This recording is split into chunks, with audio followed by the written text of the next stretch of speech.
Welcome to Coleman Report Live. I'm Bob Coleman, and we're talking Main Street and the small business lenders who help it grow over the 4th of July, Katie and Lance. It's a great day. And, I don't know how many institutions are closed today, Bob, but we're working Good. as many as all of our participants are as well. Well, the poll the other day was 70% their institution was open and 30% had the day off. So we decided to go ahead and do a show. And the big news is PPP was extended through August 8th. So our question to you is, will you be accepting PPP applications? If you shut it off, are you going to accept it now? And you don't have to say through August 8th. You could say end of July. Just basically, we want to know, are you starting to accept applications again? I think, yesterday there was a lot of confusion as to whether P4 was included in the extension, and it was not. But I think if P4 passes with that new minimum processing fee, I think a lot of people will jump back in the game. Yeah, and it will pass. I know, Katie, Congress is out of session for how long? Last I heard, it's going to be about 2 weeks after the 4th of July. Okay. So, I mean, they'll go home and they'll come back. And very good. And we always like to ask this question, which is, how much of your fees have you received from SBA? And every time we ask it, the numbers go up a little bit. The categories are 0 to 10, 10 to 25, 25 to 50, 50 to 75, or 75 to 100. We should probably have a 90 to 100 category, but that's okay. Let's see if SBA is fulfilling their congressional intent. Yes, Lance? I am thinking I want to run for Congress because they seem to get 2-week vacations frequently. So yeah, I'm going to start my campaign tomorrow. Look at that, 72%. Very good. And Lance, what do we tell? We always, sorry to repeat this, but it's so important. If you're in that 8% that haven't received a fee, what do they need to do, Lance? It's if you've submitted your 1502 report for your PPP loans, which is separate from your regular 1502 report that you do on a monthly basis. If you've submitted it and not received fees, there is a problem, an error somewhere in your 1502 report, so you want to make sure and check your 1502 dashboard and see if there are any error messages. If that doesn't clear it up, and we were encouraged yesterday by a participant lender, or maybe the day before, Bob, encouraged to email Coleman. Seems to be a preferred way to reach out to him, but email Coleman, and they indicated that they were getting a call back a couple hours after they emailed. So that would be, again, if you can't figure it out by looking in your 1502 dashboard, email Coleman and get somebody to call back and find out what the issues are. Yeah, put those numbers back up again, Joseph. Yeah, I mean, I'm glad to see the fees are starting to flow. And obviously, so my quick math says 85% of the industry has received over half their fees. So that's good. That's good news. But one thing about the fees that I wish we had a bank accountant or a banking accountant or someone, when will the bank realize the fees? Will they amortize these over a short period of time? I think it's an interesting question because PPP was set up, and now that forgiveness is extended through the end of the year, my expectation is the majority of these fees will be realized by the institution during 2020.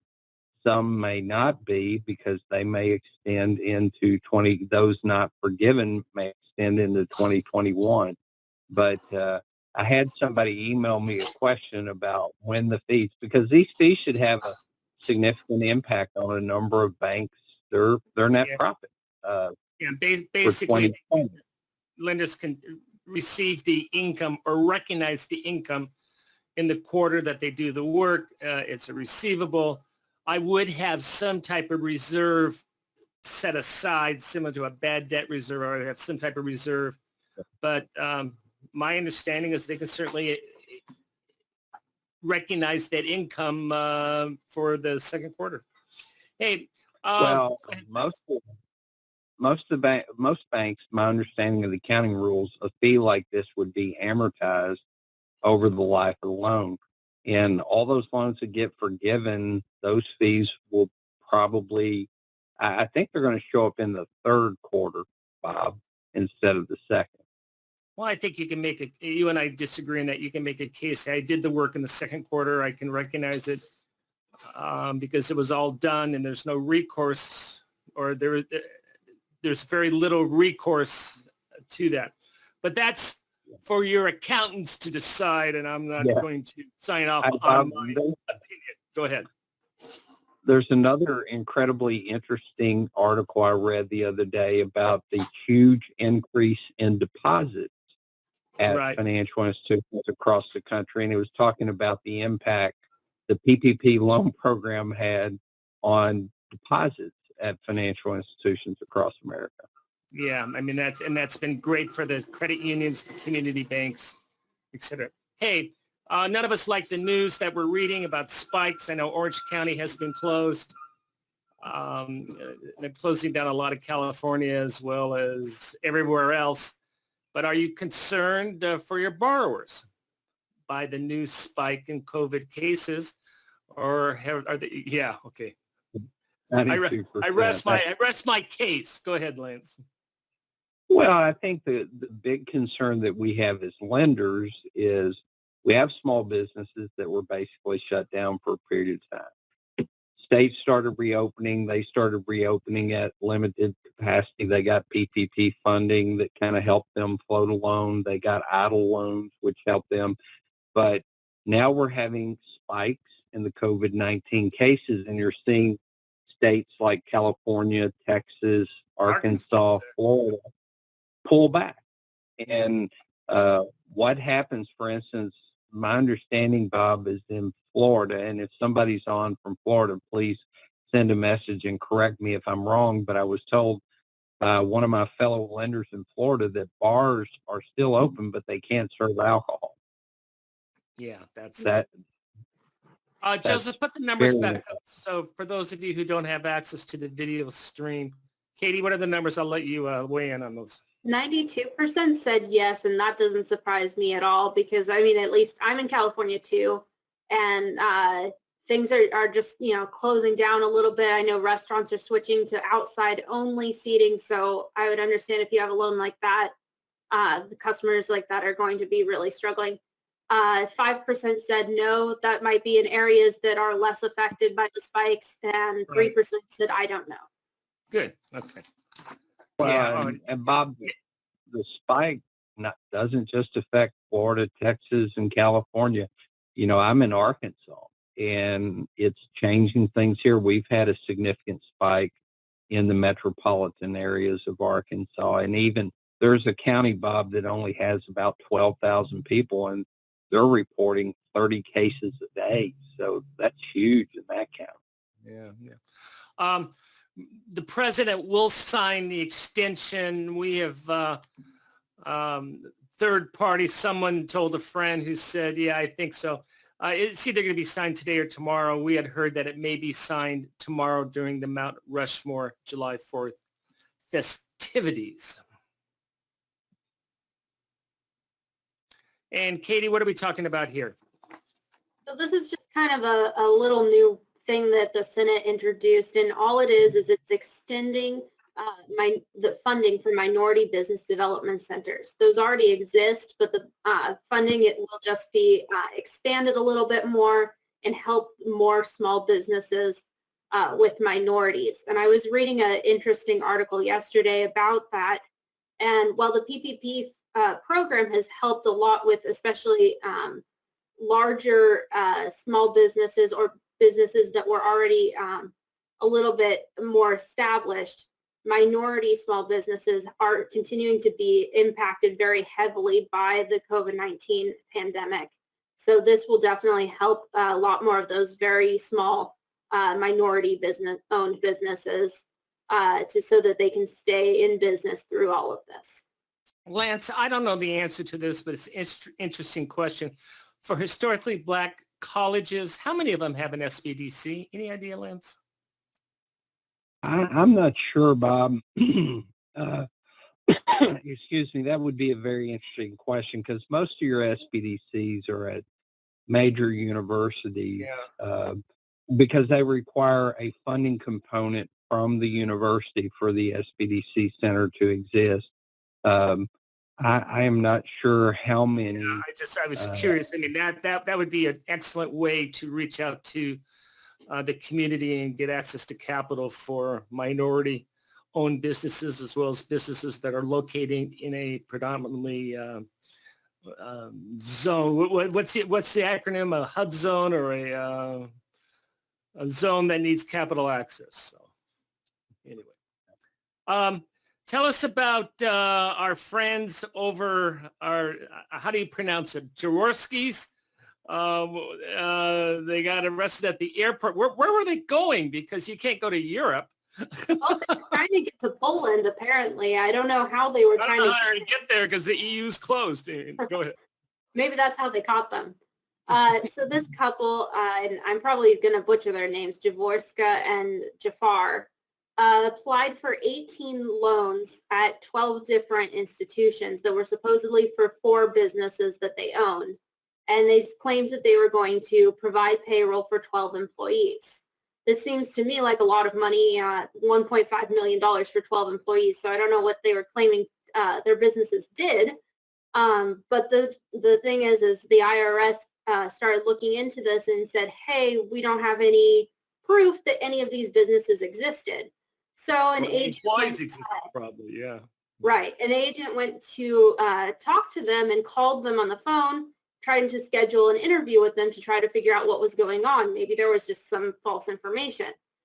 Within a couple hours, Jafar had purchased a one-way plane ticket for himself and his wife to go to Poland, and they were trying to essentially, I assume, try to escape with this $1.5 million. I love it. What industry did they purport to own? That was not reported. That's why I'm really wondering what $1.5 million for 12 employees was supposed to go toward. Oh, $100,000 per employee. Go ahead, Lance. Well, they probably got duplicate applications, or I don't know how they pulled it off because, you should pull a certificate of good standing on any entity that was applying. And it seems like these would have been entities, but they would have had to have gotten loans from more than one location for the same purpose because 12 employees don't equal $1.5 million in PPP funds. So they were creative. Rhonda asked the question, a question. There's a 504 deal, and part of that, I have a 504 deal that is requiring me to amortize an anticipated not being able to get forgiveness over the 2 years as part of the debt ratio. I'm sure I can do a modification, but we have a self-employed individual who's trying to buy a house. Any comment on this, Lance? And what's fascinating is if you compare this to the B&I program, where they're saying, hey, you can take that loan and count that as part of your equity. Here, Rhonda's saying her experience is that they have to do a debt ratio based on not getting forgiveness. Well, I think that the PPP loans will throw some underwriting processes kind of in a loop because right now you would have to underwrite it as if forgiveness were not going to take place and that they were going to have to make those very large payments on that 18-month amortization. So it makes it very difficult. It's almost as if you should wait until forgiveness occurs and then do the underwriting on the loan. Same thing is true, and that's a very interesting concept. There will be individuals who are self-employed or sole proprietors who will attempt to buy a home, and you're going to see the PPP loans impact their debt-to-income ratio. Yeah, I guess that's the first time I've heard about that. That's interesting. Because we you got have to, I'm sorry, Bob, you have to assume that they're going to have to make the payment until forgiveness occurs. interesting. We got 2 comments. Lance, you are right, and I am right, according to Shane and Corey. Shane says, based on advice from our CPAs, we recognize the income when incurred. We've set up an AR account, and we are not amortizing the loan. Corey's bank was advised to amortize over the 24-month loan terms and realize when forgiven or paid, and realize the income when the loan is either paid in full or the forgiveness went into effect. I do not know what our CFO decided to do when the term was extended to 60 months. So that makes sense that, and then there's a lot of other stuff in terms of how material it is to your income statement, et cetera, et cetera. Well, I think most institutions probably will realize it exactly when forgiveness occurs or when the loan is paid off. Very good. But again, I'm not a CPA. I'm not a CPA, Bob. So that's why I was kind of bringing it up and asking the question. Hedging. Someone asked me. Yeah, someone was asking me, and I'm like, that's one your accountant needs to answer. Yeah, I mean, but that's fascinating. We got 2 different responses, which means there is no set standard for that. So I appreciate the feedback, Shane and Corey. Lance, I know the industry is not as bullish on this program as I am. I know when we do the surveys, we're in the 20% range.